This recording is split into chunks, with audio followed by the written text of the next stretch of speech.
Okay. I call this meeting to order, the regular council meeting of the evening of June the 28th. This meeting is being recorded live and is streaming. All representations to council, written or verbal, will form part of the public record and be available to the public for viewing electronically or as a written record. Members of the public may access the meeting or participate in the following ways. 1, watch the meeting live or recorded on the District of Summerland YouTube channel, youtube.com, District of Summerland. 2, request to speak during the meeting. Those who have not registered in advance but wish to speak during the public comment opportunities may connect to the meeting by calling the meeting conference line at 778-907-2071 and entering meeting ID 506-489-9374 and passcode 485186. After I have provided everybody who has pre-registered with an opportunity to comment, the floor will be open to those on the conference line. Director of Corporate Services, do we have any late items this evening? There are none, Madam Mayor. Okay, thank you. Could I call for approval of the agenda, please? Councillor Van Elfen, Councillor Holmes, all in favor? Thank you. And adoption of the minutes for May the 25th, the public hearing, and June 14th of 2021, our regular evening council meeting. Thank you, Councillor Van Elfen and Councillor Traynor, all in favor? Thank you. Moving right along to the mayor's report. Short and sweet tonight. I hope everyone enjoyed Father's Day on June the 20th and were able to enjoy family gatherings either in the Okanagan or elsewhere in the province. June 20th was also the first day of summer. It's hard to believe that the longest day of the year is behind us given the sunny and record temperatures we've been experiencing over the last several days. The forecasted extreme heat was also on the agenda at the June 24th weekly Interior Health Mayor Vaccine Roundup. A couple of points. Please regularly check older adults, infants and children, those doing a lot of physical activity or working outside, and people with chronic disease or mental illness for signs of heat-related illness. Make sure they are keeping cool and drinking plenty of fluids. Those who cannot access the air-conditioned space can cool off by having a cool shower or bath. Interior Health also cautions that at temperatures above 30 degrees Celsius, fans alone may not be able to prevent heat-related illness. Never leave children or pets alone in a parked car. Temperatures can rise to 52 degrees Celsius within 20 minutes inside a vehicle when the outside temperature is 34 degrees. Leaving the car window slightly open will not keep the inside of the vehicle at a safe temperature. For information on signs of heat-related illness or ways that you can help your neighbors, friends, and family, visit interiorhealth.ca, and this link is also on the district's homepage at summerland.ca.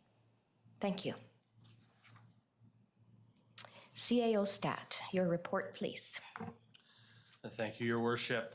I am pleased to report that the final paving on South Victoria Road near the golf course turnoff has been completed, which concludes the water main break repairs we started a couple of weeks ago. On the subject of water, I had the pleasure of touring our water and wastewater treatment plants last week and met with the talented staff who quietly run those facilities in the background every day. These teams monitor plant functions around the clock so that we can have safe and convenient access to high quality drinking water and waste removal at the mere turn of a tap or pull of a lever.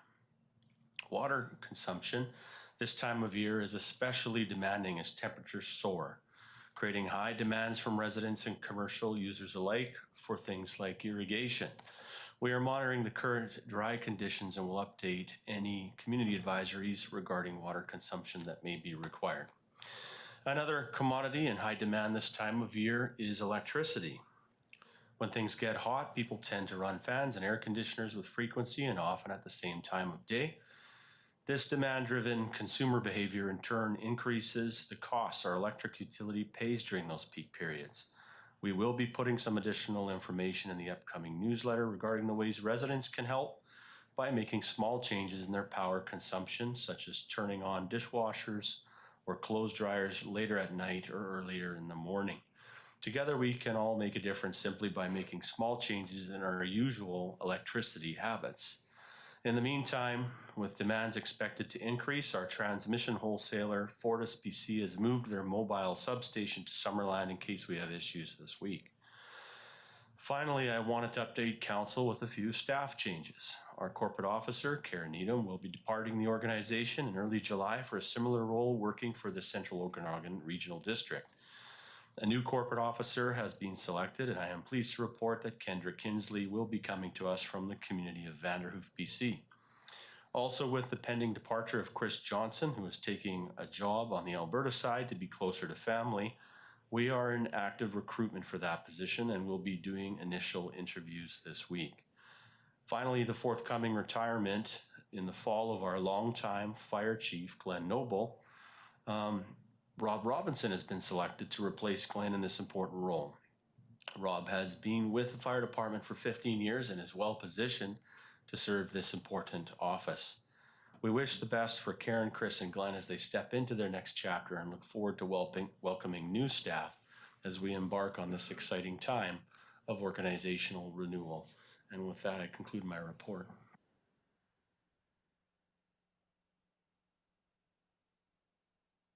Thank you.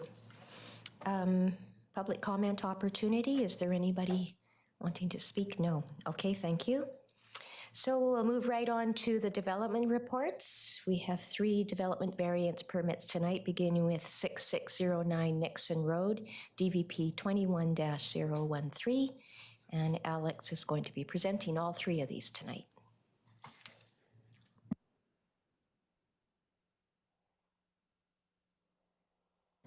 Good evening, Council. Make sure this guy's on. All right.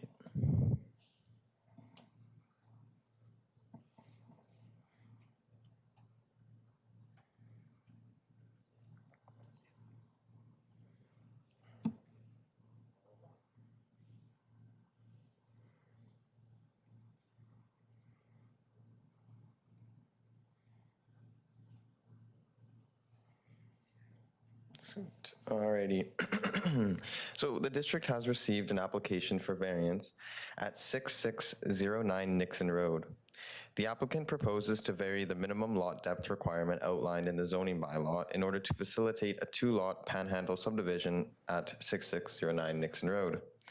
An application for subdivision of the property was received on February 23rd of 2021.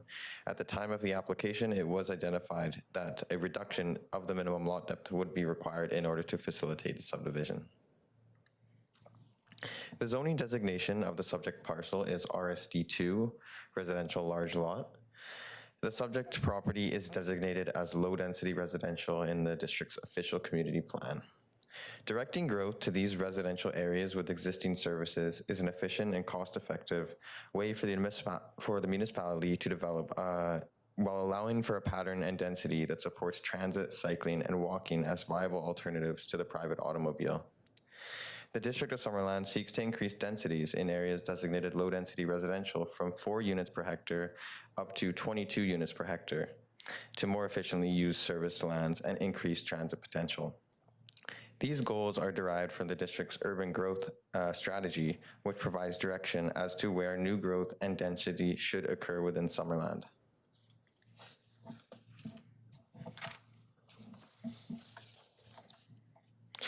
The subdivision regulations for the RSD2 zone stipulate a minimum lot size of 650 square meters, a minimum site width of 18 meters, and a minimum site depth of 30 meters.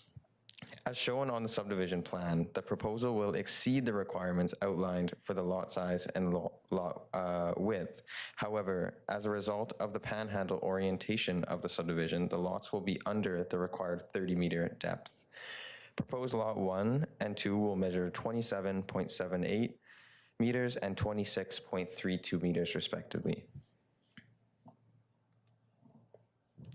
The proposed lots exceed other minimum subdivision requirements for the RSD2 zone. The buildable area for the newly created lots is shown on the subdivision plan. The newly created lot will allow for the appropriate siting of a single detached home without the requirement for additional minimum yard setback variances. Spatial separation considerations have also been communicated to the applicant. The proposed variance to facilitate this subdivision is supported by the OCP and conforms to the density envisioned. As no further setback reductions will be required, the impact of reducing the required lot depth, excuse me, on the neighboring properties is anticipated to be minimal. The variance will allow for infill development to occur in a fully serviced part of Summerland's designated urban growth area. As such, staff are recommending approval of the variance. Thank you. Thank you, Alex. Ms. Needham, I just wanted to check to see if the applicant is available to answer questions if necessary. Thank you, Madam Mayor. I don't see the applicant on the line, so Okay. it doesn't look like he's here. Okay, thank you. Council, do you have any questions of staff? Councillor Holmes. Yes, thank you. So I know we don't, panhandles aren't ideal, but as you said, if there's no setbacks reduced as well, then that minimizes the concerns. So I'm just wondering how in the future do we ensure that no variant applications to vary the setbacks come to us, once they start building or deciding to build? Yeah, so through the chair. So in the report, I echo the same thing I had said about there being no need to reduce the setbacks to facilitate a home being constructed there. So given my planning experience, when you see a report, so for example, if the applicant was to come back and apply for another variance, there would have to be significant justification to override, basically to get another variance, because it would be acknowledged that this variance was granted within that report that would go to council. So it would be difficult for me as a planner to justify a second variance once we've already been through this process and identified a buildable area. So. Thank you. Our Director of Development Services. Yeah, just another comment to build on what Alex has stated. Like the proposed new lot 1, is going to be a total of 874 meters squared, which is far and above our minimum lot size of 650. So even though the lot depth is reduced, I think there'd be enough room for a buildable area for a house without requiring to get another further variance.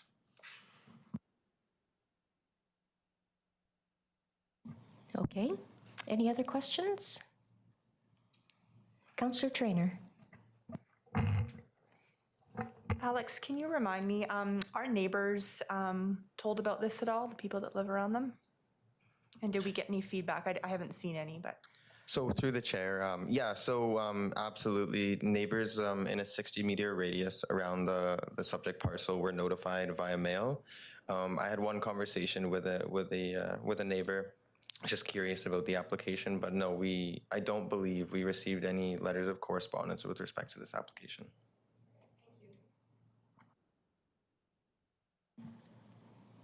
Any other questions for Alex or Brad? Okay, could I have someone bring forward a motion, please?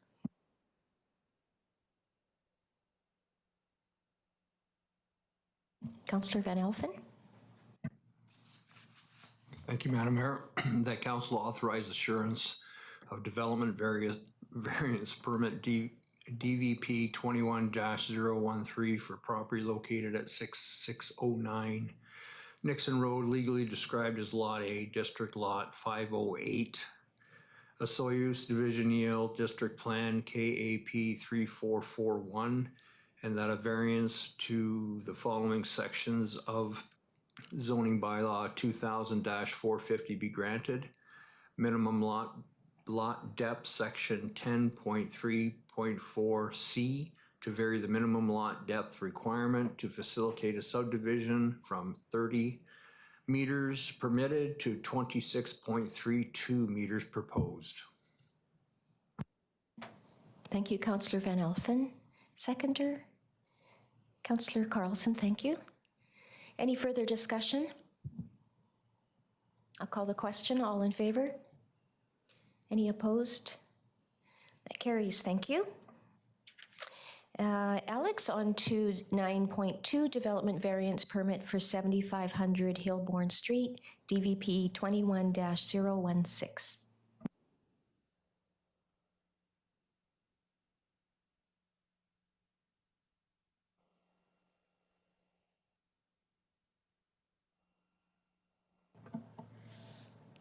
So the district has received an application for variance at 7500 Hillbourne Street. The applicant proposes to construct an agricultural building to support farming practices on his property. The proposed building site is an existing parking area and is already disturbed and a non-productive agricultural area on the property. The applicant is requesting a variance to the zoning bylaws minimum side interior setback requirement in order to facilitate the proposed building placement.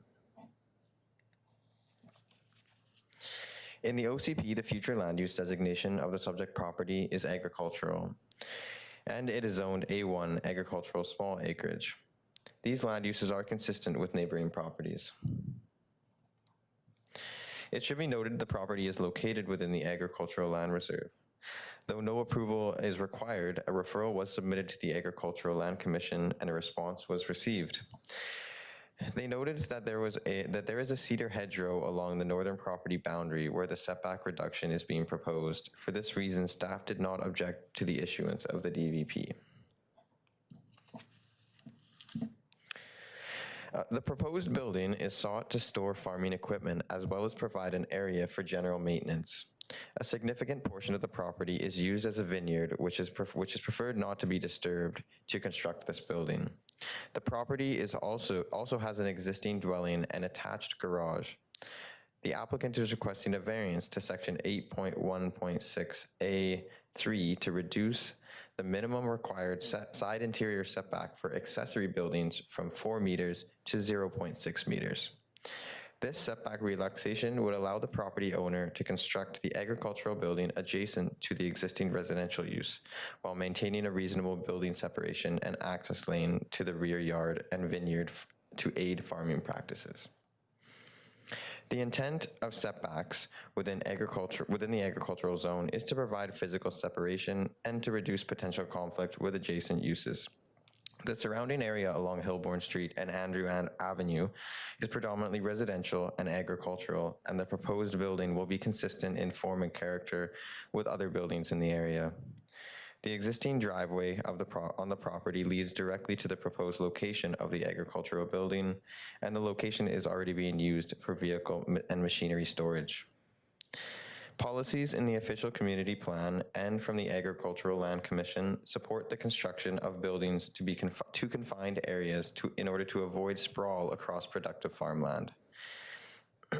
Lastly, a large cedar hedge exists adjacent to the proposed building site, which will screen it fully from the adjacent neighbor.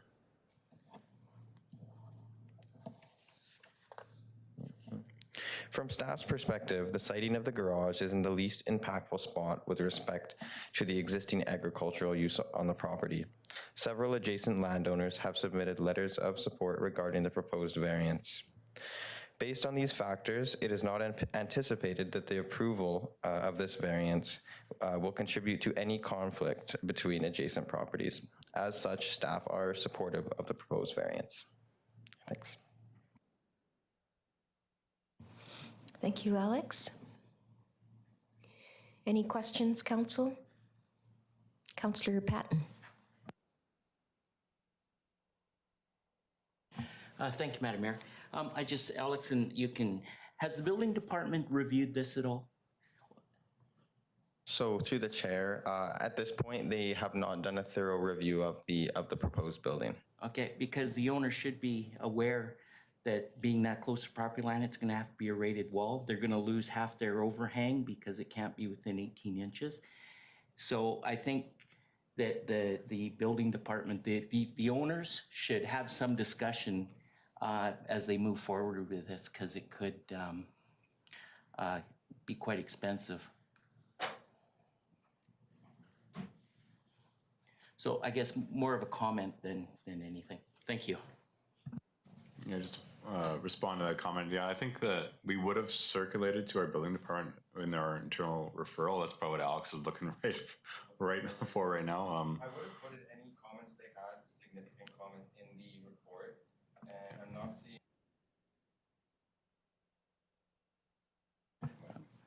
So, reading the comment from our building department in the report, the building department noted that non-combustible cladding may be required at the time of construction. Excellent. Thank you so much. Thank you, Councillor Patton. All these little intricacies of building that I, for one, am not aware of. Any other questions for staff? Could someone please bring forward a resolution, please? Councillor Holmes, thank you.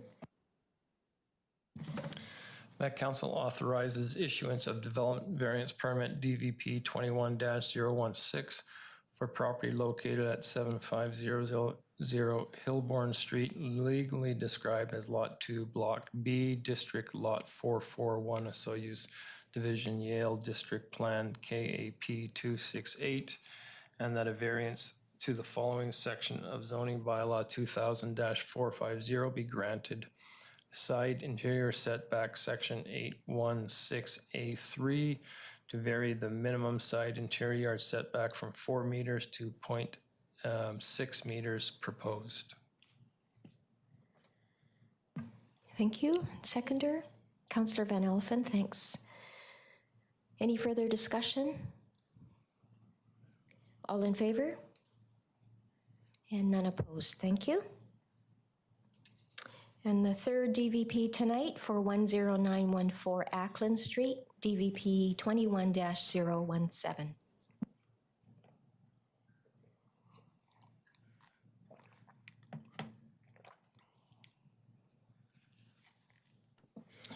All right, so the district has received an application for variance at 10914 Ackland Street.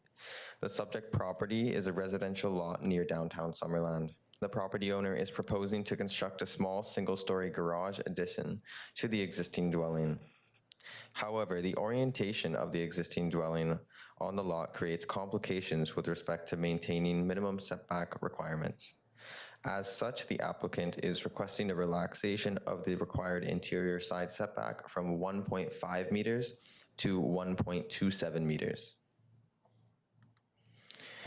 In the OCP, the future land use designation of the subject property is low-density residential intensification, and it is zoned RSD1 residential medium lot zone. The existing home on the property is oriented in such a way that facilitating a squared addition to the garage cannot be accomplished without encroaching into the required side interior setback. Though a smaller addition could be constructed without encroaching into the setback, the proposed size is just wide enough to enlarge the garage from a one-car to a two-car door garage. The proposed addition is sought in order to increase garage space on the property, which will improve their ability to contain vehicles in a tidy manner on site. As shown on the site plan, the proposed variance to the setback is very small, measuring only 0.23 meters. Further, only the southerly corner of the building projects the full 0.23 meters into the setback.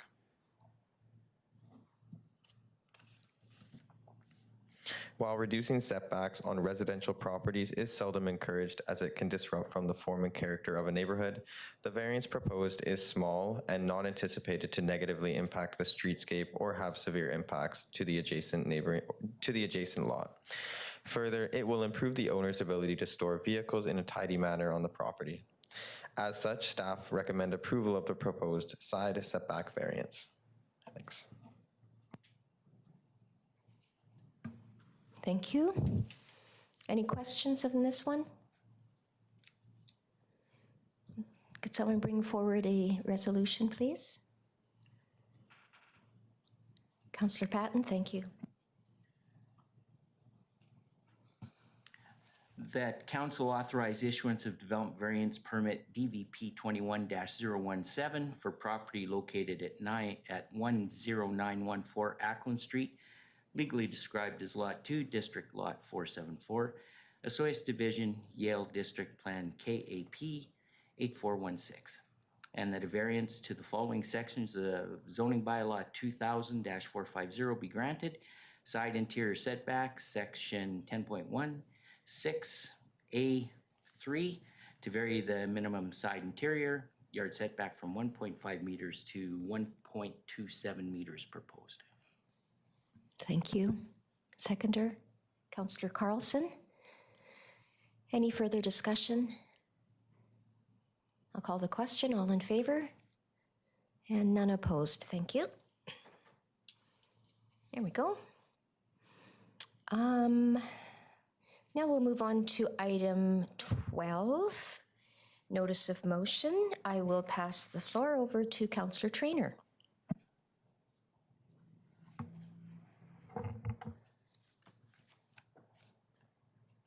Is there anything that I'm specifically supposed to say, or just introduce it, or? Read your background. Oh, okay. So 2 weeks ago, I brought forward a notice of motion. And basically what I'm asking if council would support that net revenue from the disposition of the land adjacent to the James and Mary Gartrell Trail, the Landry Crescent portion, be dedicated to the restoration of the land in the area zoned and dedicated as park, as identified in attachment A and B in our council report, and that a qualified environmental professional or registered professional biologist provide recommendations for the restoration of the land in the area zoned and dedicated as park and identified in attachment A and B. And further, that the 2021 budget for the restoration and repair to the James and Mary Gartrell Trail include the installation of a doggy bag dispenser and garbage can, and wayfinding signs with a Celix, I think I said that right, place name and James and Mary Gartrell Trail at the entrances of at the two entrances of the trail. And yeah, I'm just hoping that council will support this. I believe that we are going to be getting about $104,000, and we have $40,000 in the budget for repairs to the trail currently. That won't be enough. So this money would go towards restoring the trail and then the park area as well. And I think that that would be a really good use of the money. The park area in particular is a really special place, and it's kind of referred to as a sanctuary as well. It hasn't had any restoration work done on it, and there are invasive species in there, trees, and the area could definitely be cleaned up. And so if we could get a biologist in there to help us do that, I think that we could bring that area back to life and ensure that it's protected for the next couple of years or decades. If anyone has any questions, I can answer them. Otherwise, I think it's pretty straightforward. Thank you. So we have the motion. Is there a seconder, please? Councillor Van Elfen, thank you. Okay, questions of Councillor Traynor. Councillor Van Elfen. Thank you, Madam Mayor. I don't know if it's a question, but I had the opportunity to go down there with Councillor Traynor, and I thank her for inviting me to come for a walk through there. At that time, one of the residents approached us as we were standing out in the street having a discussion, and one of the concerns was, yes, the installation of the doggy bag dispensers, but also to keep it a on-leash area, because once the trail has been restored, so to speak, right now a lot of people come and they let their dog go, and they end up on the people's yards and decks and what have you. So, they're just asking that people keep their dogs on the leash. And because of as Councillor Traynor calls it, and rightfully so, the sanctuary, dogs should be on leash. It's a really special area. There's a lot of birds nesting in there, a lot of waterfowl and what have you. And, certain dogs are going to disrupt that, and they should be kept on leash, I think. So if that could be added, thank you. Okay, so you're suggesting signage that is close to the doggy dispenser. Yeah. Sounds like a good idea. Councillor Carlson. I don't think you'll have the answer to this question, but perhaps someone from staff will. When you look at the map and you see the picture of the park, it's only a small portion of the actual treed area that is still remaining along the water. I believe there are some great concerns that lakefront property remains a publicly accessible, nice place to walk and also to swim and to be. My understanding is that there's a development proposal and project on the upland of the right-of-way and of the trail. I would like to know how many docks will be allowed and how do we make sure that it's not 25 or 50 or a maximum number that will fit in that piece of property.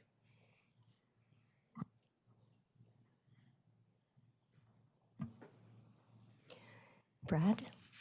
Sure, I'll take a crack at answering that one through the chair to Councillor Carlson. Yeah, we are currently working with the developer of the adjacent property to the west of this park area on a proposed development concept. It's not ready yet to be brought forward publicly to the community and then further to council. But there has been talk about this specific area in close proximity to the park, and the desire as well on behalf of the developer to protect it. And so that's a positive sign, first of all, with regards to that specific area. Like, the level of protection is still to be determined, but that's something that has been discussed. With regards to docks, that's still, I think, open to, I think, a proposal from the developer. There's no real determination as to the number of docks that will be required for this development. Thank you. Just to follow up then, what kind of influence can I understand that the province allows docks and issues the permits for docks. What kind of influence does council have, and how can we make sure that that area is protected and that the number of docks is minimized? Through the chair again, we do have zoning over top of the water up to the 100-meter mark. We have 3 different types of water use zones within our zoning bylaw. Depending on the type of zoning in place there, and I can try to pull it up my GIS quickly, but it can either allow for single use or single family residential docks, or it climbs up to a water use zone 2, which has more intensive uses for water use, such as a marina. I'm pretty sure in this area it is the water zone 1, although I do have to confirm that here, which only allows single residential use docks. Although I will have to confirm that for council. And we can't. I just want to know, I guess, if we can impact that. If it's already been given, can we change it before all the docks get built? Or is this something that we're going to have to come to terms with the fact that there will be docks between Illahee and where there currently is a protected district piece of parkland? I'm just going to interject here. I think that this discussion is better for when the matter actually comes to the table. There will be opportunity to discuss it at this point. Right now, the motion on the table is to put the money from the sale, the disposition of that land, into the Gartrell Trail.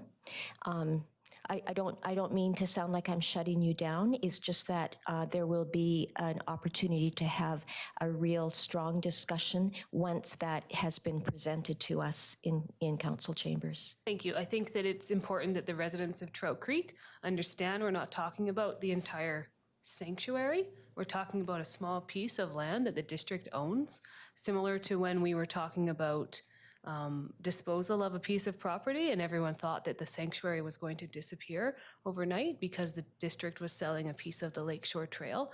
I think it just needs to be,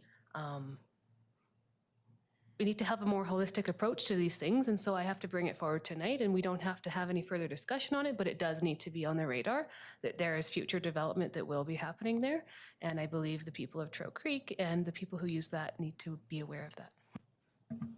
Thank you.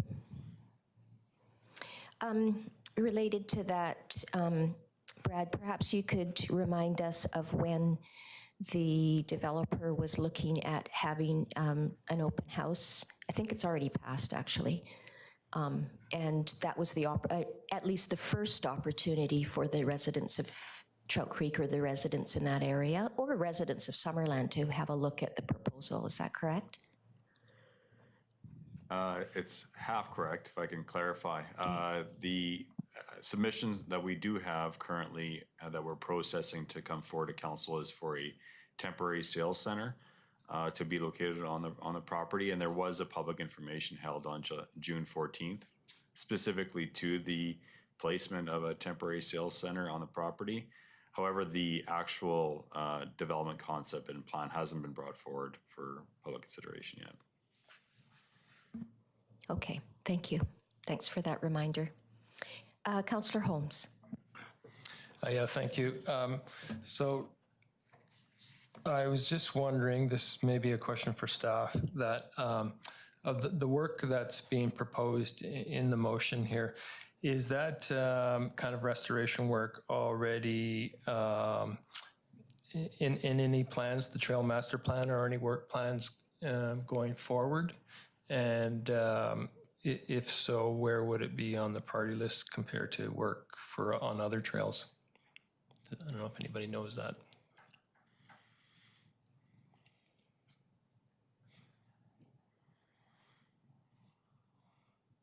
Through the mayor to Councillor Holmes, I don't have that at my fingertips right now, and our Director of Community Services isn't on the line, but I am looking at Brad if he has anything to add for awareness of council.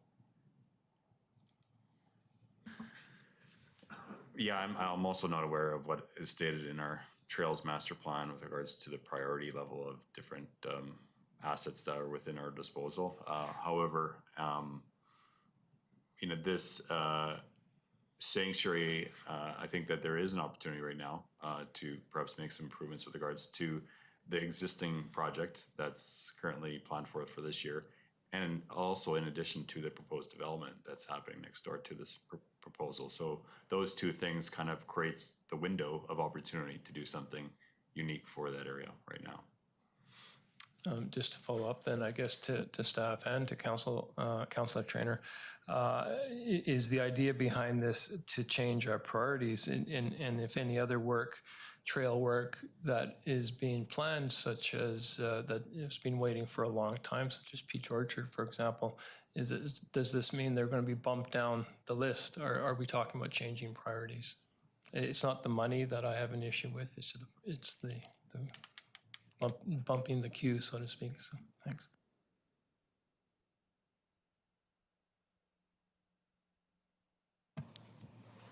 I guess that would be a question for Works and Infrastructure, because they're the ones that would be doing this work. Oh, Councillor Traynor, thank you. The CAO can correct me if I'm wrong, but I believe that restoration work was needed on the trail anyway because of the flooding damage that was done in 2017 and then again in 2018. So I believe that work was already in the plan, and we have money in the budget for that, 40,000, which is not, I don't think, enough to do the work. And so my thinking around the sanctuary is that if we're already doing restoration work there, that if it wasn't too much work, and I don't think it is, the sanctuary is not in bad condition at all. I just was thinking more of doing an assessment of it to see where we're at, and if there were any obvious invasive species that needed to come out, pull those out, and plant some new trees if we needed to. That's kind of what I was thinking. So I was just, in my mind, I was like, well, maybe we could piggyback on top of the restoration work for for the trail that was already planned, but I by no means want to jump the queue or anything like that. I just wanted to make sure that the money from this sale was returned to the area for work. Graham? Thank you, Your Worship. So, and thank you for the clarity, Councillor Trainer. Yes, our understanding of this motion as it's read is to take the portion of the money that would have otherwise been directed without specific allocation to the land sale reserve and then to sort of earmark it for our trail improvement activities at this spot, which currently are identified as a priority of council for the trails plan and improvement in that area because of the flooding that occurred. So initial reports are that probably the $40,000 won't be sufficient for the trail restoration that is going to need to be made. So it is good if these monies are identified. The other thing I'll say is I have been down personally with the Director of Infrastructure and Works, toured the site, had a conversation, and there is significant impact from human footprint in the sanctuary area that does require some restoration that would seem to be, could be coordinated at this time with our activities in this area. And it is our view through some initial conversations that probably the sanctuary work itself could be supported by volunteer work of some groups that do support these issues, and in fact could be a relatively low cost item. The specific answer to Councillor Holmes' question through the mayor is no, it wouldn't be our intent to change overall priorities of trail work, as this is currently identified in their existing priorities for trail work at this time. Great. Councillor Barkwell. Thank you, Madam Mayor. I do remember we were given a heads up that the $40,000 that was previously allocated for restoration of the trail in that area wasn't going to be enough.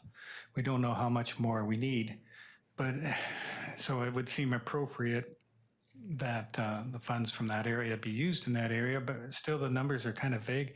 Are we looking to say, okay, if we have $100,000 from the sale of this property, we're going to do $100,000 worth of work? Are we going to identify the work that needs to be done, figure out how much it's going to cost, and then either spend $80,000 or maybe that's going to be 120 and we got to kick in more? What's the approach here? Just to do what we can with the money that we have there, or is it to just identify the work and get it done?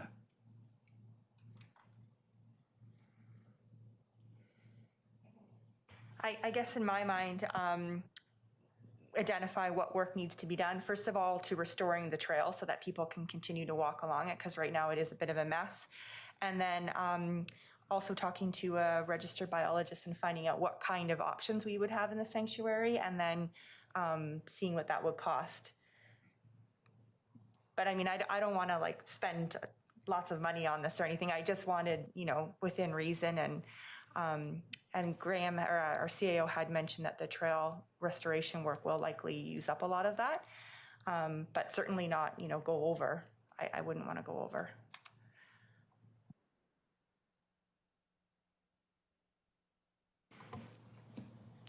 Please go ahead. So we'll look at what needs to be done, how much it's going to cost, and make decisions from there. Is that the approach? Through the mayor. So it's a fair question. I guess it's one of those situations where we just don't know what we don't know in terms of the cost of the existing trail repairs. We know it's going to be more than $40,000. I imagine there could be different scenarios here. So, we could have a situation where it's going to cost $80,000 more to restore the trail itself, given there's going to need to be some shoring up and some other works there, which would leave, let's say hypothetically $20,000 of this money that would be necessary in order to restore the sanctuary. It's possible that a further council conversation could need to happen on a possible budget amendment. We were heading that way anyways, in the sense that we already knew that the $40,000 currently allocated wasn't going to be sufficient. So way I think Councillor Trainer's framed it is a good way in that, you know, we have to gather the information to understand the extent of the trail work that currently is. We're midstream on that. And the overall intent of this motion is to say, if there's dollars left from the net sale of the net revenue from the sale of land, let's also try to do some work in the sanctuary area that would be substantive and meaningful, and a way to restore that area at the same time as those two pieces are effectively linked, the trail itself and the sanctuary area, unless I'm misconstruing your motion, Councillor Trainer. Yeah, no, that's exactly what I was thinking. Like I said, my premise is just to keep the money that we earn from that sale, because normally I wouldn't have supported selling public land along the lakeshore, but in this case, I considered that because they were such small parcels of land, and because the area was already disturbed, I reasoned that we could use the money from that sale to help improve the public access that we do have along there and the little park that we do have. And I thought that that would be beneficial to the entire community. So that's kind of where I was coming from. But by no means, I don't want to go over budget or anything like that. And I think it would be reasonable for us to get the numbers back on the restoration work, and then also some numbers around doing any kind of restoration in the sanctuary itself before we make a final decision.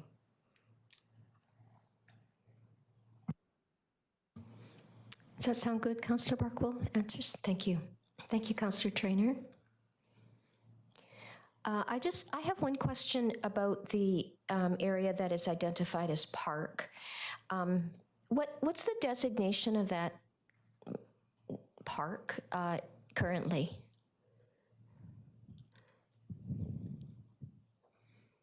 I can answer that. So it was a parcel of land that was dedicated to the district as park in the registration of the Landry Crescent subdivision, the original subdivision. I think originally it was an outfall for agricultural irrigation, and because of the natural and riparian type elements of it, it was recognized as part of that process that it should be protected, and therefore it was included as their parkland dedication requirements of the subdivision at the time. Good, thank you. All right, any other questions on the motion that's on the floor? Councillor Trainer. Just one follow-up question to our CAO again. So would council then see the forthcoming plans for the trail work and then a rough budget for what restoration in the park could look like? Through the mayor, and thank you for your question. Yeah, that is the existing plan. In fact, we owe a report to council on when and if in the near future we get that estimate, and we have been working with a company to provide that estimate. So that was supposed to come back to council anyway on the existing trail work associated with this, and so we'd be able to report back at that time to council on the estimates. Okay, thank you very much. Okay, I'll go. Councillor Holmes. Just a comment, just to say that I think the principle of the motion is a good one. It's basically, you know, saying that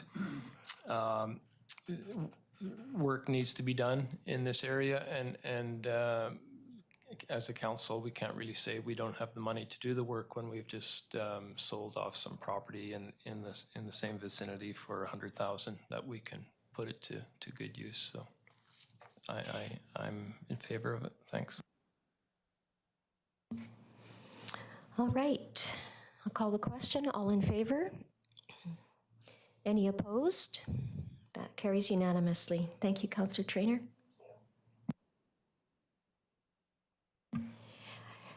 Councillor Van Alphen, were you going to bring forward a notice of motion, or? Thank you, Madam Mayor. If I may, and a discussion this evening. It's very time sensitive. It was brought to my attention over the weekend by a couple of fellow farmers there's some great concern out there with irrigation allotments more along the lines of the penalties. And people are very concerned with this unprecedented heat wave that we're going through, that there's, probably high probability of people going over on their water, and they're concerned, and I wanted to bring it forward tonight for some discussion. I know we've had these discussions in the past, that the penalties aren't something that's written in stone. It depends on the year and what kind of climate that we're in. And this is a year that I think that we should possibly look at waiving these penalties to give the farmers some confidence that, that they're not going to be penalized at the end of the year. So I said I would bring it forward, and here it is tonight, and look forward to some discussion, I guess. Thank you.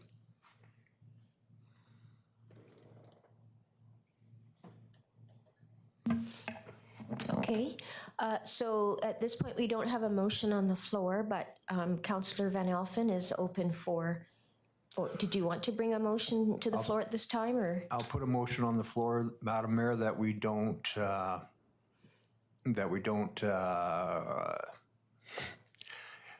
give out the penalties this year on. Apply penalties? Apply penalties this year. Thank you, Madam Mayor. Okay, thank you. Seconder? Is there a seconder? Thank you, Councillor Van Elfen, or Councillor Patton. Thank you. So now we can get on to discussion. So let's discuss this. Councillor Barkwell. I would be in favor of something similar but different. If we, by the end of the season, have received information from an agricultural professional that the 32 inches that per acre that we currently allot before penalties are in place, it has not been sufficient this year, then maybe we would consider, well, we would certainly consider not having penalties. But until we know whether the 32 inches is sufficient, maybe it's 31 and a half, I can't remember, it might have been metric, but that's approximately what the allotment is. I think it's premature. But I think it's worth keeping an eye on and finding out. Thank you, Councillor Barkwell. Councillor Traynor. Does our current allotment allow for weather fluctuations? Like when the amount was set, how is it set? I don't know if anybody can answer that. Maybe Councillor Barco could help me out. I don't know how long ago it was we came up with the 31, 32 inches. I can forward a paper I have in my files, which was done quite a while ago by probably someone from the Agricultural Research Station, which speaks to the evapotranspiration rates and crop usages. And I can't give all the specifics, but basically their conclusion was that for all crops in Summerland, 32 inches per acre foot, which is basically irrigating 32 inches of water over your entire land. So the allotment that a farmer receives is multiplying that 32 inches by how many acres they have and converting that to a volume of water. So if, applying those same principles that were used to establish that number, which was done quite a while ago, turns out that it wouldn't be sufficient this year, then by all means, I think we will have to, it means a lot to us. It means like maybe our whole water infrastructure system won't be adequate in the future. So, and in any case, I think it's well worth looking at. But at this point, I think to waive the fees is a little bit early. But I will send that paper out. I'll dig it up and I'll send it to all of council. And it's not difficult reading. Thank you. Councillor Carlson. Thank you, Madam Mayor. I think that the concept is a good one. I think that we need to ensure that the farmers in Summerland have the water that they need in order to do the farming that they're doing. Summerland has enough water to give all of the acreage 800 millimeters. I know you're talking in inches, but it is 800 millimeters of water. And you're right, it's something that was done at the research station in Summerland to determine that that should be sufficient water for all the different crops. There are specific millimeters per crop that were done at the time, and maybe they will do an update. Maybe it's worth getting some in touch with the folks who are doing that work now. I believe Denise Nielsen has retired, but Kirsten Hannum is currently doing that work right now. There are tons of studies and research projects going on in the Okanagan looking at how to reduce water use and what that does for different crops. So, for example, we have orchards and they're doing this project in 3 or 4 different orchards looking at the hardiness of the cherry buds if you reduce your irrigation after the season to find out how much can we reduce in August and September and until the trees shut down and go to bed. And that might make the number that cherries need go down, right? Like there's a lot of really important research being done. I'm sorry. And so I think that before we determine whether or not a penalty is going to be imposed, we need to have more information. And we need to have in front of us, what are the penalties? What is the implication if I go over my allotment by 5 millimeters versus 50 millimeters versus 500 millimeters? And is there enough water that maybe if I don't go over, I can allocate that can be reallocated or that can be shared. But I think we need to be very careful and not just say, oh yeah, it's open season on irrigation, because then we'll end up with people who forget to take care of the water. And the whole reason we have meters is so that we remember to take care of the water when it's 42 degrees outside.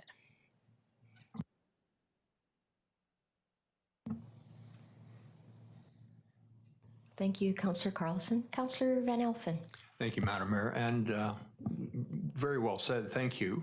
And I don't disagree with you at all. I think it's high time that we reevaluate the allotments. Is it enough? Isn't it enough with climate change upon us and the hotter seasons and the unprecedented dry spring we had and different things like that? Maybe it is time to look at, is it enough? And, and it could be for certain crops, but other crops may not be enough. So I can, I said I would bring it forward, so I did, and I'll leave it at that. Thank you. Thank you. Councillor Barkwell. Just as Councillor Carlson was speaking, I was thinking of this, and I'll say one of the things that she said, but a little bit more bluntly, that if we were to remove any penalties at this point, so early in the season, I think that people would have a tendency to waive all conscientiousness away and not, and we might wind up exacerbating any sort of storage problem that we could potentially get into, and it wouldn't be a good idea. So we want to make sure that people remain, applying only what they need on a careful basis and fix their leaks in a timely fashion and things like that.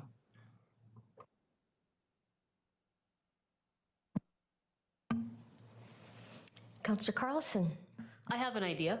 I think we can shift this from the an issue at a municipal level and perhaps talk to the Ministry of Agriculture. They have industry specialists in all different industries that are represented here in Summerland, and I think that engaging to find out what kind of tools does the province have and how are they disseminating that information to their growers and to the producers, and are there incentive programs to upgrade irrigation systems and things like that. I think it would be maybe more valuable at this time to actually push that educational component that I believe we've talked about. We've never been able to do that as a district because we're not all agricultural professionals. We don't have a head farmer in the district of Summerland, but the province has a lot of really smart, well-paid people who are doing a lot of work directly one-on-one with farmers. They know who the farmers are. They have their email addresses. They have their phone numbers. I think that if it's not too much to ask, perhaps we can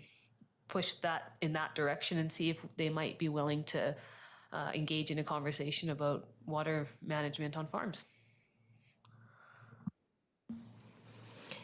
Just one thing, Councillor Van Elfen. Just a question for you, Councillor Carlson.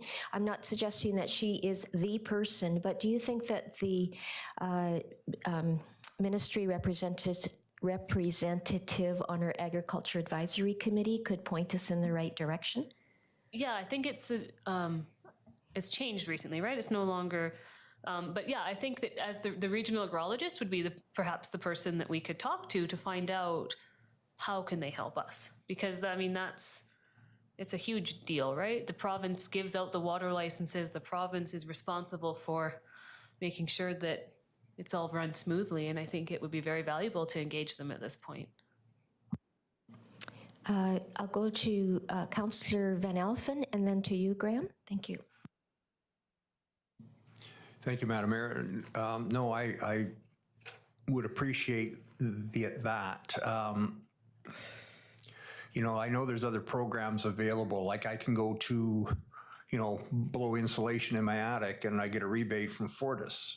I don't know about that with agriculture.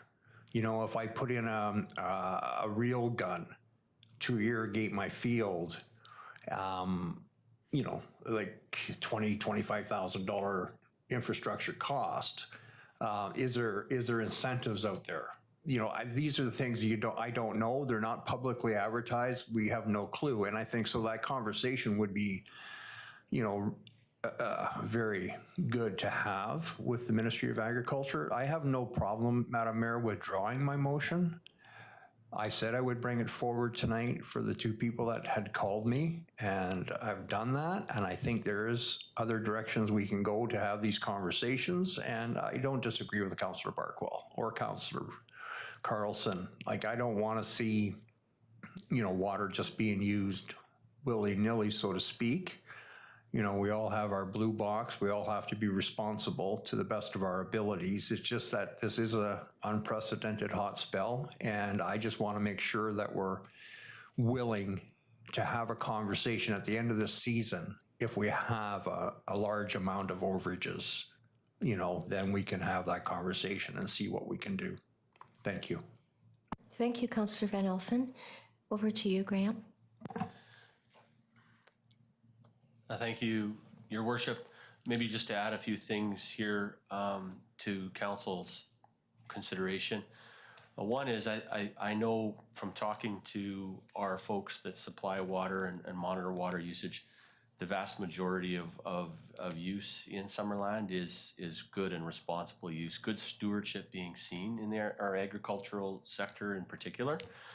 However, we also obviously have some areas where there is non-compliance, and sometimes, and even that's in a regular year, and sometimes there's been consistent non-compliance from certain users over multiple years. So that is something to consider as we think about consumption, and if there's things that might be done that might, reduce an incentive to conserve.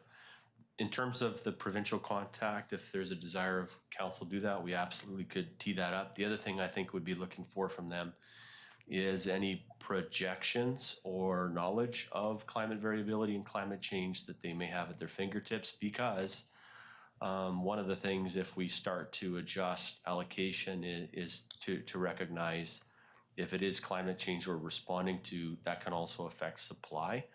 Not always in terms of less precipitation, but sometimes the time of year we get that precipitation, our ability to store water, and then when in fact we need to distribute it throughout, as I know many on council would be aware, but they might have better and more comprehensive data that projects these things into the future to inform us. Okay, just before you, Councillor Barkwell, I think Councillor Carlson had her hand up again. Thank you. Just briefly, a little bit more information. I know that the ArdCorp, which is let me get the right words here, the Agricultural Research and Development Corporation of British Columbia, they do have the Environmental Farm Plan, and they have all of these different programs which give opportunities to farmers, but I really think the timing of some of these programs is off. Currently, you look at the list and all of the programs are closed. There's no opportunities. I think they're well used by certain groups in certain industry and in certain parts of the province. I think that we just need to see if we can do a Summerland push for more of that from the ministry directly to Summerland farmers. So those programs do exist. We just haven't, I don't think we capitalize very well. And there's also I think that you were mentioning the collection of data. Somebody probably has that or is working on it, because that's a good place to start, right? Before we make some changes that we might regret later. Yeah. Councillor Barkwell. Thank you, Madam Mayor. First of all, I want to thank Councillor Van Elfen for bringing this subject up. You never know where the conversation is going to go once you get the conversation started, and that was very important. I have a question for the CAO. I wonder if it would be appropriate to give direction to our Agricultural Advisory Committee to look into water use requirements and give a recommendation to Council for them to do kind of a deep dive into this. Would that be appropriate? That could be a follow-up resolution. Through the mayor, I think it's a group we'd certainly want to consult with for advice and perspective. I'm not sure we'd want them to lead the effort, but it's definitely a group that we would want to glean wisdom from, and we can certainly table it there for discussion to see how they might support the effort, and if there's people that we should be talking to, and indeed if they have their own observations that can help us through this.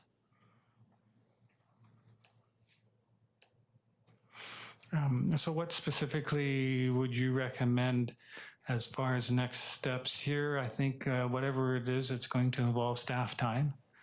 I don't know which staff. Summer holidays are here, but we sort of know I think we have an understanding what we want to do, and I sort of look to you sort of as a recommendation about how we, go about getting that and accomplishing that. Thank you, and through the mayor to Councillor Barkwell. Great question. I was just wondering that myself, digesting it. Let me turn it around and ask. No, I won't do that.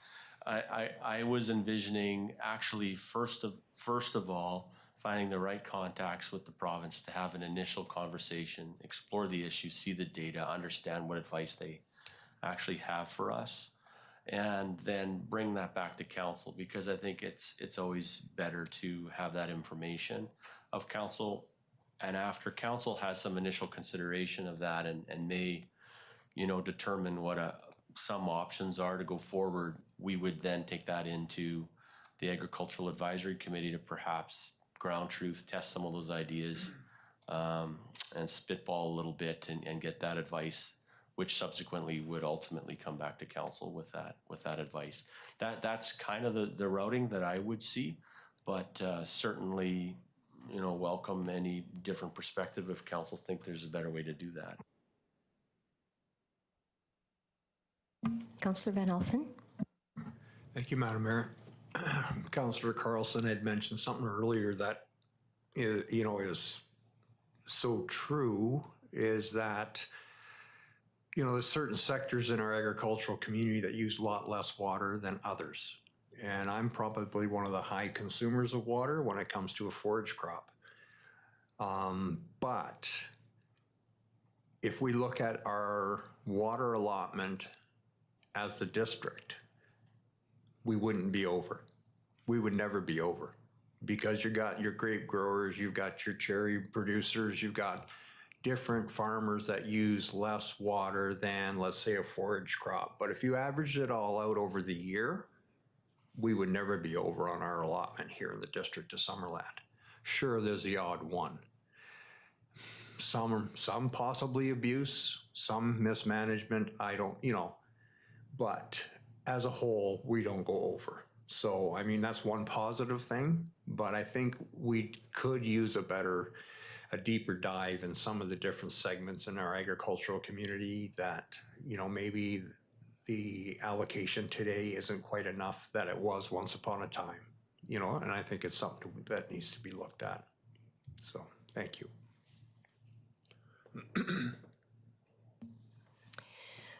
Okay, so I have a question of our Director of Corporate Services.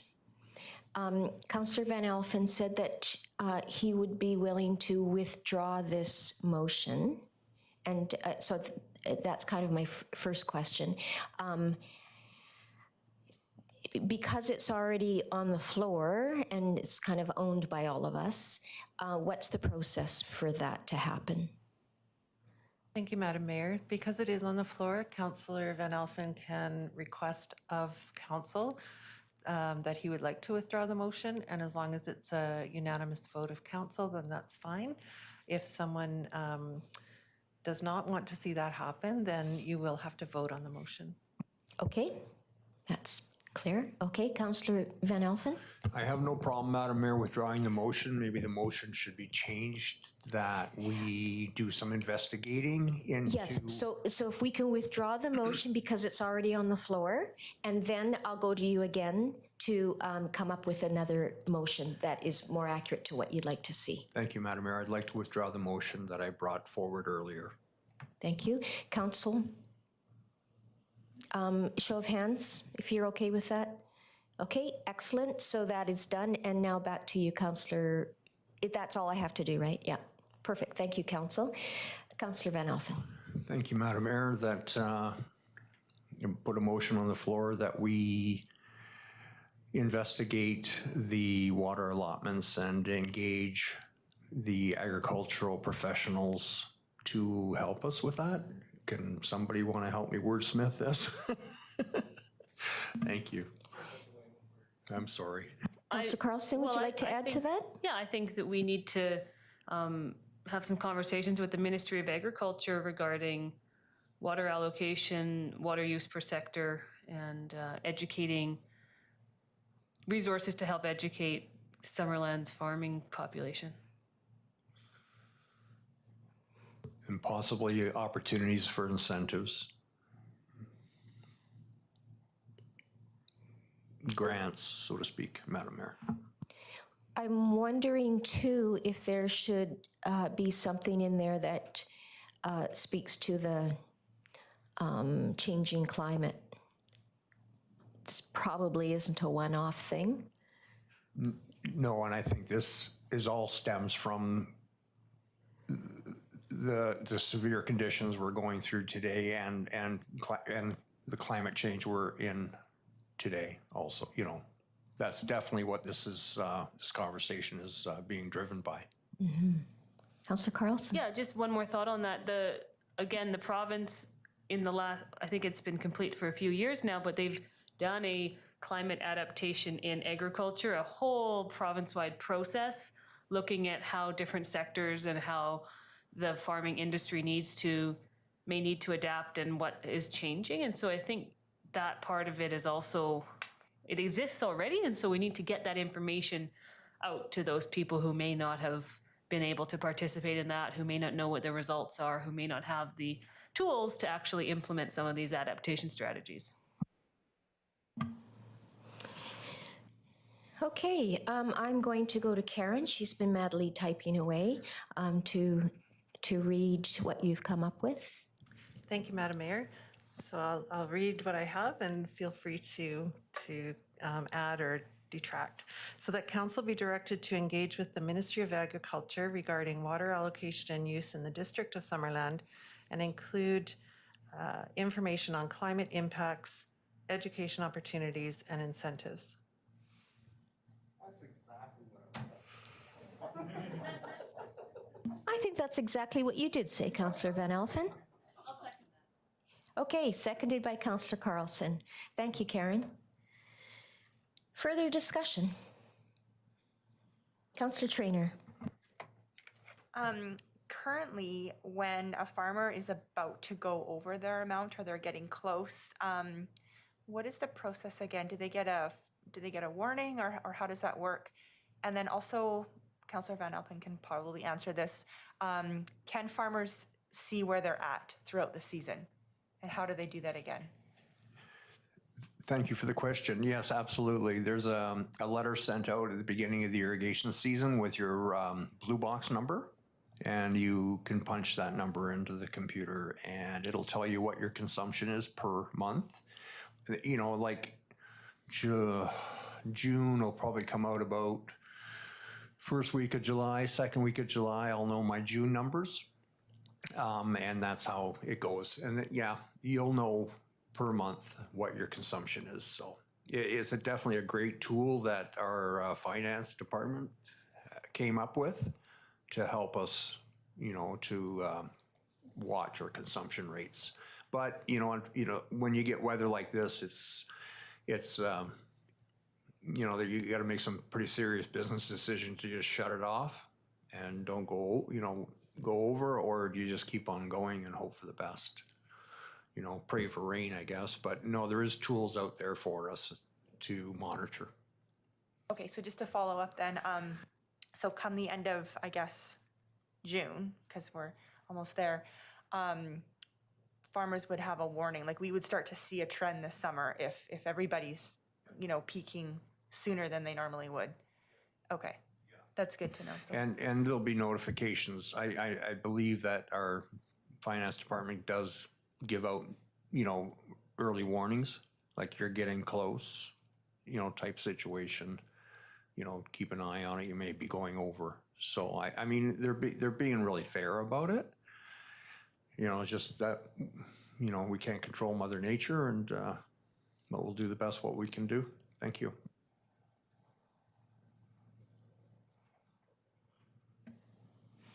Okay, anything further on this? All in favor? Any opposed? Carries unanimously. Thank you, Councillor Van Alphen, and thank you, Councillor Carlson, for bringing forward that that solution. It was, you know, great minds. That's excellent. Thank you. Okay, we are on to information items. There are 6 pieces of correspondence under 13.1. Is there anything that folks would like to bring forward? Councillor Holmes. Yeah, thank you. Just a comment really on the response letter from the Attorney General. I just want to say I was kind of disappointed that after stressing that our motion wasn't about homelessness in Penticton, the motion didn't even mention homelessness in Penticton, that his response was all about homelessness in Penticton, and he didn't address the concern of invoking paramountcy over municipal zoning, which was the point of our motion. So I didn't see the letter that was sent out. So I don't, to the minister, our letter. So I don't know if there was a misunderstanding or if he was just avoiding the issue. But I just want to say it's disappointing that there was no reference about our concerns of undermining local democracy. So just want to mention that. Thank you. Thank you, Councillor Holmes. Is there anything else? Okay, I would like to bring forward the item under correspondence, item D, a letter that came June the 17th from Peter Julian, who is an MP for New Westminster Burnaby. He is seeking municipality endorsement. My assumption is this went to councils across Canada. What he is asking for is our endorsement as a council of his House of Commons motion M84, anti-hate crimes and incidents, and his private members legislation, which has received first reading on banning symbols of hate, and that's Bill C-313.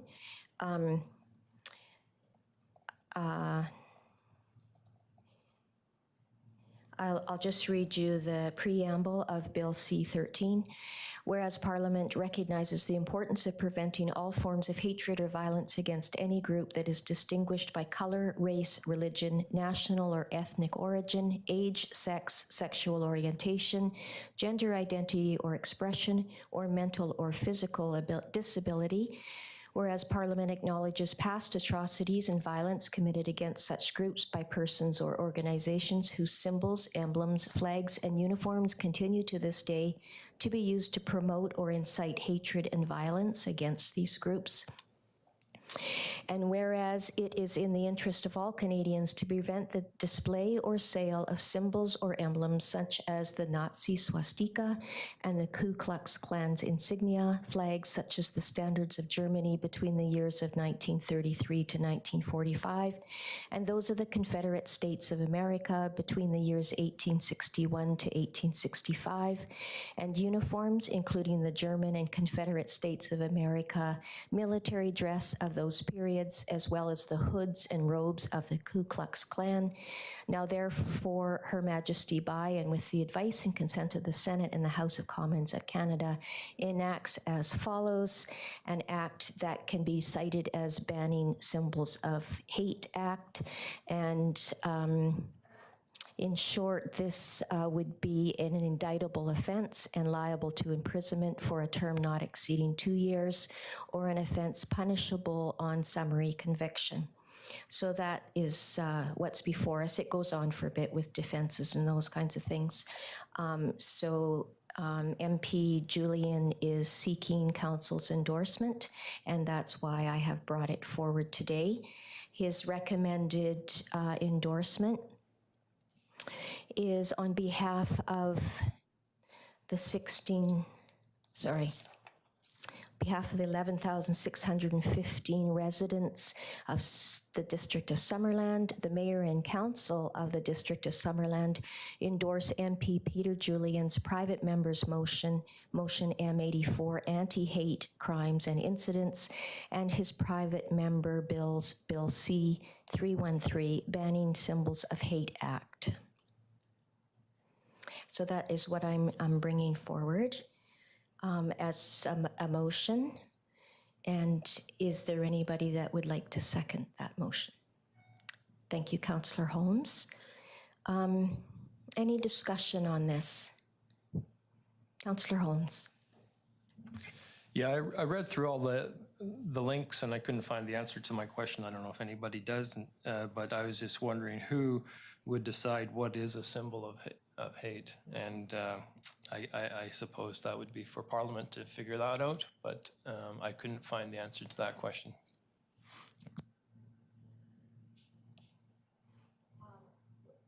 I'm not sure who actually decides that other than what it shows in the bill itself. It seems to be primarily the Nazi swastika, so the swastika of the Nazi Party of Germany during, just before and then through the war of the Second World War, and the Confederate States of America. So that would be the what people refer to as the Confederate flag for those time periods. And then it talks about the dress as well. I'm not sure if this bill is restricted to those symbols of hate or if it includes other things. That's all that I can see in this particular bill.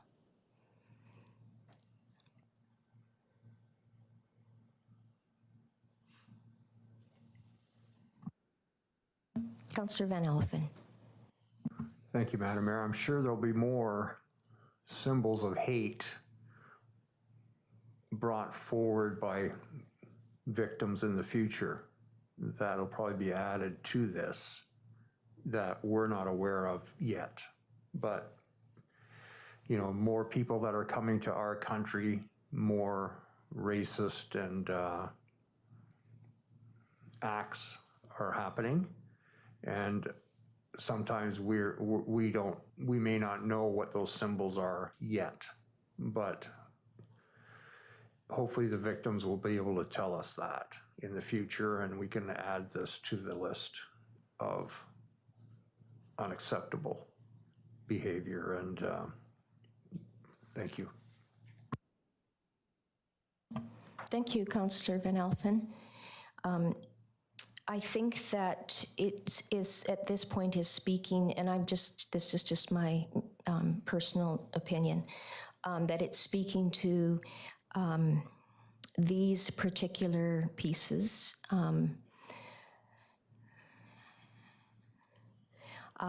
because these are the symbols that are often carried by white nationalist groups, and they're fairly readily identified as symbols of hate with those groups, including the Canadian Proud Boys. And we all know that there have been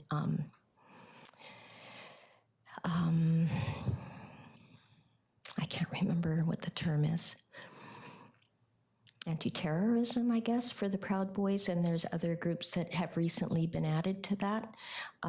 So that's the only reason that I can think of, that there are these two particular emblems and their dresses, because this is something that we regularly see depicted as white nationalist, what they carry as their marching and things. Anyone else? I'll call the question. All in favor of supporting this, endorsing? Thank you. And I don't see anyone not in favor of it. So thank you very much, Council. I appreciate that. Okay. RDOS report is there. Councillor Holmes, can I ask you to speak to a couple of the things that are in that report?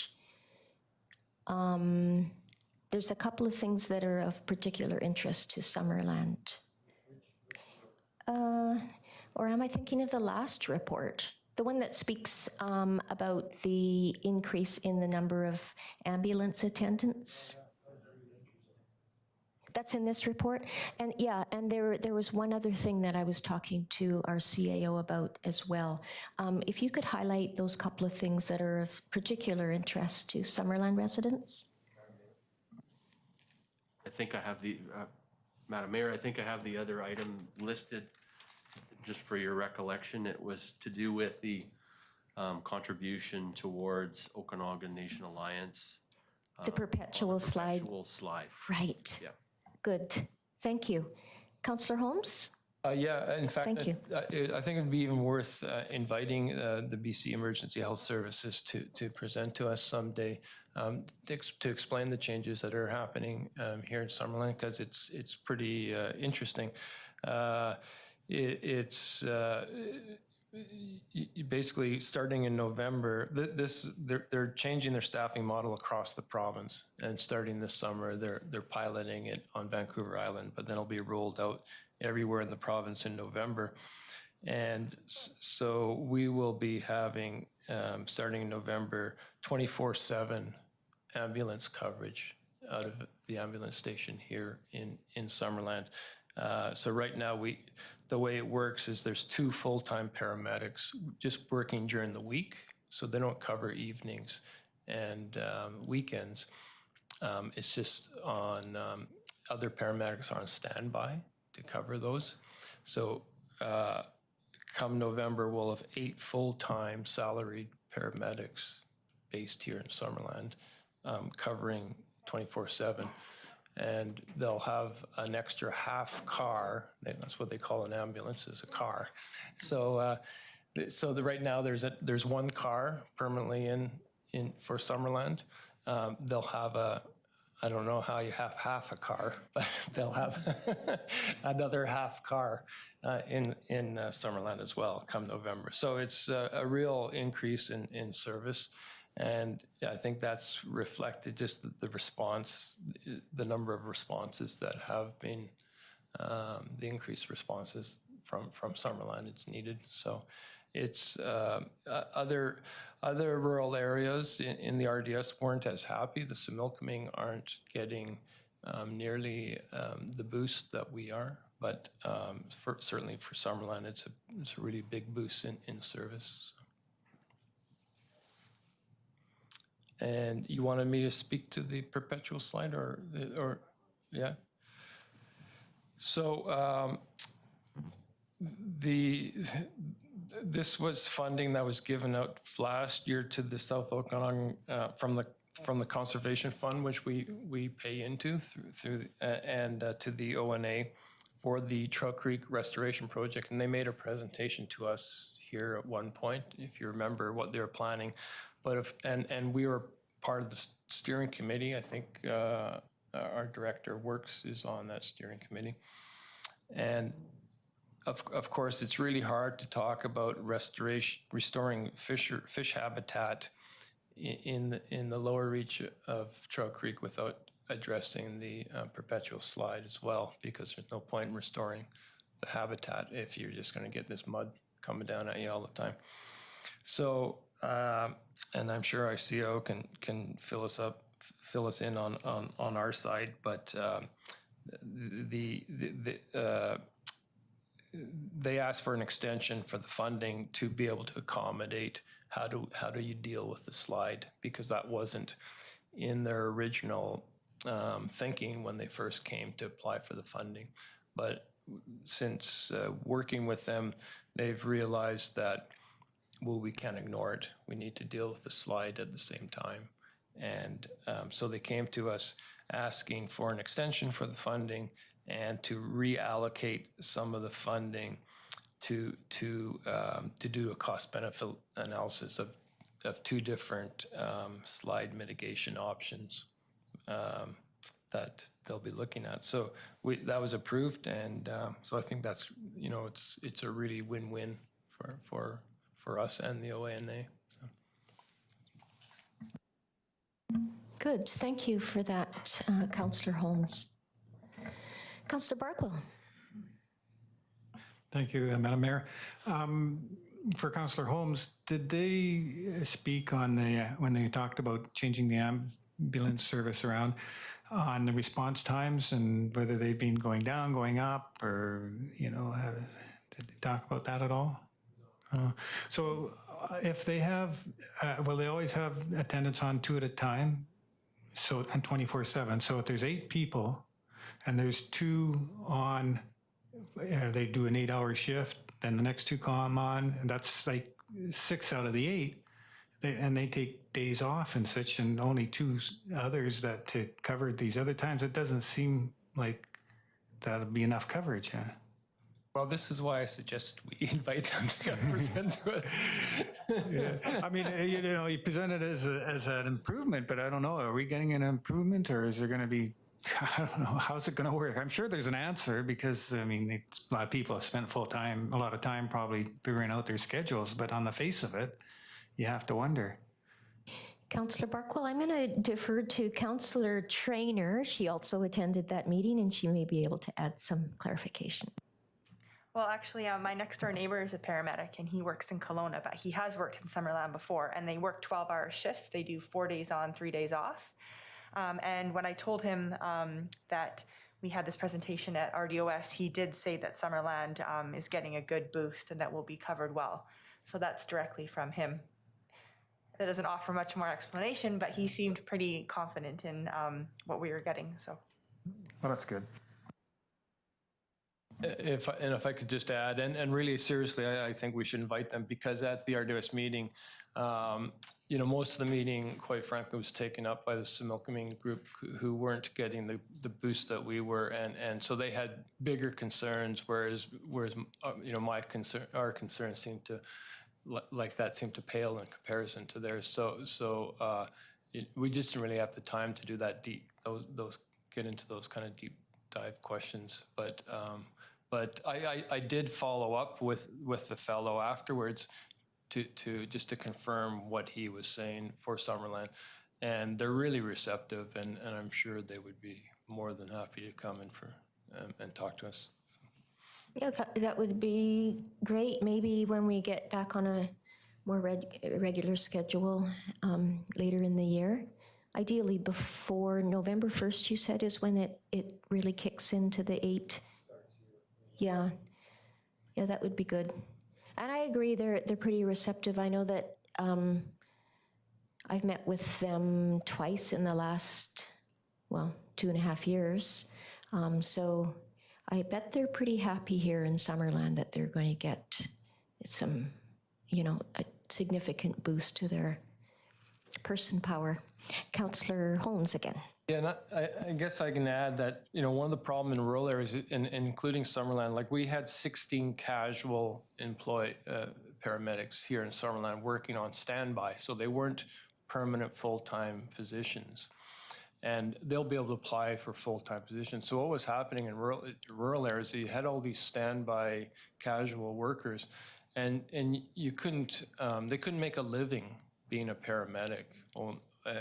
And so they were losing people, and they couldn't get people into rural areas.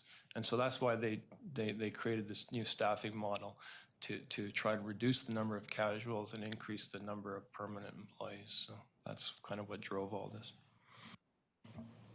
Great. So some note-taking went on over in the, thank you. Councillor Van Elfen. Thank you, Madam Mayor. I know our local fire department assists quite a bit with the ambulance service, helping them, bring someone downstairs and things like that to help with the ambulance service. And yeah, on a personal note, I had a really nice ride in their car. That was great. They're super people. All right. Okay, so we're through the 13.1 information items onto 13.2 Community Climate Action Advisory Committee minutes for May 11th, 2021. Councillor Barkwell, I think you're on that committee, right? Are you're on the climate action? Yes, but I wasn't able to attend the last meeting. Okay. So if there's anything that seems completely questionable, please let me know now. Otherwise, if someone could bring forward to receive that for information, I guess. Just hang on a second. Oh, just a minute now. I have a whole list of committee and commission minutes. I'm not sure why. That's old, I guess. So there's that one, and then APC minutes for February 28th, 2020, May 22nd, August 28th, September 25th, October 23rd, and December the 20th, all of 2020. And then in 2021, January 22nd, February 12th, February 26th, March the 26th. We will pass these as a block. We don't have to go through them individually. Could I have somebody bring that forward, please? Thank you.